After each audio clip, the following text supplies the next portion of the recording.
Welcome to my channel. Kids Tunes, please like, share, and subscribe.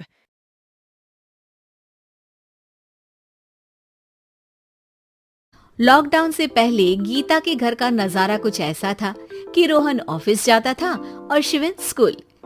जिनके घर से जाने के बाद गीता काम खत्म करके बाकी समय आराम करती थी। लेकिन लॉकडाउन के बाद ऑफिस और स्कूल घर में ही खुल गए और इससे गीता का हाल वो तो आपको देखने में ही मजा आएगा। शिवेन, ओ शिवेन, महाराज उठने के लिए क्या 21 तोपों की सलामी लेंगे? अरे बिस्तर से बाहर निकल, ऑनलाइन क्लास स्टार्ट होने वाली है। अरे तुम भी हद करती हो, स्पीकर की तरह चिल्लाने की क्या जरूरत है? दिख नहीं रहा मेरी कॉन्फ्रेंस चल रही है। अब कैमरा और स्पीकर ऑन कर रहा हूँ, मुझे कोई शोर नहीं चाहिए। इस पर जैसे ही रोहन लैपटॉप का कैमरा और स्पीकर ऑन करता है तभी कुकर की सीटी बजती है। करा लो अब इसे चुप, लॉकडाउन नहीं हुआ, मेरी मौत का फरमान जारी हो गया। दोनों बाप बेटे ने नाक में दम किया हुआ है। ऐसा बोलकर गीता वहाँ से शिविन के कमरे में पहुँच जाती है, जहाँ शिविन अभी भी सो रहा होता है। ओ आलसी, अब अगर 5 मिनट में नहीं उठाना तो आज तेरा गेम और यूट्यूब कैंसिल।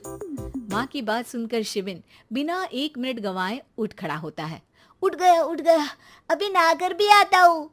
ये नाटक कहीं और, मुंह पर गीला कपड़ा मार और पढ़ने बैठ। शिविन की ऑनलाइन क्लास स्टार्ट हो जाती है, जिस पर गीता उसे वहां बिठाकर रसोई में चली जाती है। थोड़ी देर में उसे कमरे से कुछ आवाज सुनाई देती है, जिसे सुनकर वो कमरे में वापस आती है। हाय राम, तुझे क्लास अटेंड करने के लिए बोला था, कैमरा ऑफ करके बिस्तर पर नाचने के लिए नहीं बोला था।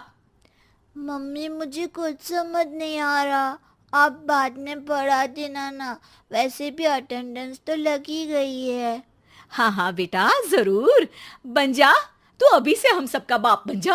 अरे नहीं मतलब कहाँ से लाते हो इतना दिमाग, और पढ़ाई करते हुए ये चला कहाँ जाता है? नाइस क्वेश्चन, दिमाग से पूछकर बता दूंगा। शिविन की बातों से परेशान होकर गीता उसे मारने के लिए जैसे ही आगे बढ़ती है तभी वो कमरे से बाहर भाग जाता है। अब शिविन आगे और गीता हाथ में चप्पल पकड़े उसके पीछे पीछे पूरे घर में दोनों घूम रहे होते हैं। इसी बीच वो रोहन के पास पहुंच जाता है और शिविन को मारने वाली चप्पल रोहन के लैपटॉप पर जाकर गिरती है। ओए माँ! मम्मी, अब पापा को चप्पल मार रही हो? वो आज तक के रिपोर्टर, चुपचाप जाकर क्लास अटेंड कर ले, नहीं तो अगली तेरे पीछे लगेगी। इस पर शिविन वहां से चला जाता है, जिसके बाद रोहन गीता से कहता है, इस सर्कस के लिए कुछ बोलना चाहोगी? अरे क्या करूं, जब से तुम दोनों घर में रहने लगे हो, घर अपने आप ही सर्कस बन गया है और मैं तुम्हारी नौकर। कभी बेटी को संभालो तो कभी बाप के नखरे उठाओ। इन्हीं सब उथल पुथल में दिन बीतते रहते हैं, जिसमें हर रोज घर के अंदर कुछ नया सियप्पा खड़ा मिलता है, जो ज्यादातर शिविन और रोहन की ऑनलाइन स्कूल और ऑफिस से रिलेटेड ही होता है।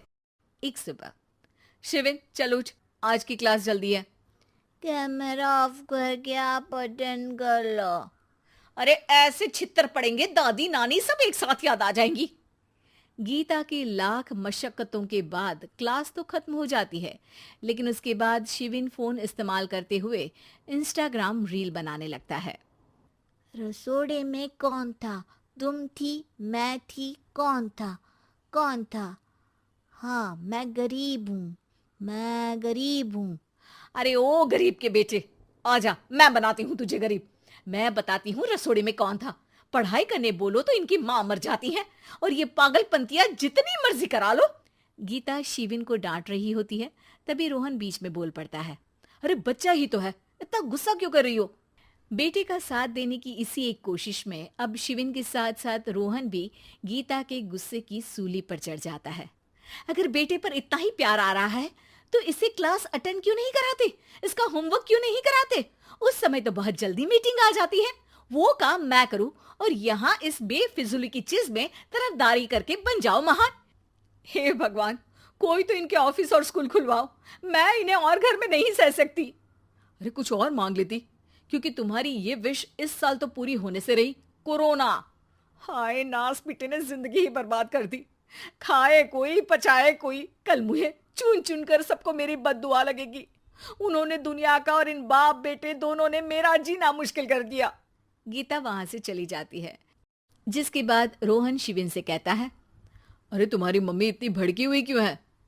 आपकी वजह से पूरा समय घर में रहते हो और उस पर कोई काम कराने की जगह बस ऑर्डर देते रहते हो।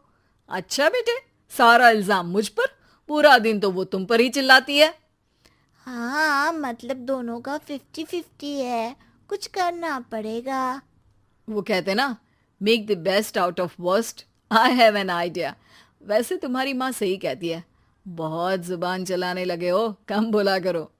अगली सुबह रोहन और शिविन अपनी गलती को सुधारने के लिए गीता के उठने से पहले घर का आधा काम खत्म कर देते हैं, जिसे देखकर गीता खुश हो जाती है और फिर बाकी बचा काम वो तीनों मिलकर पूरा कर लेते हैं। जिसके बाद अब वो सब मिल बांट कर हर काम में एक दूसरे की मदद करते हुए लॉकडाउन का मजा लेने लगते हैं।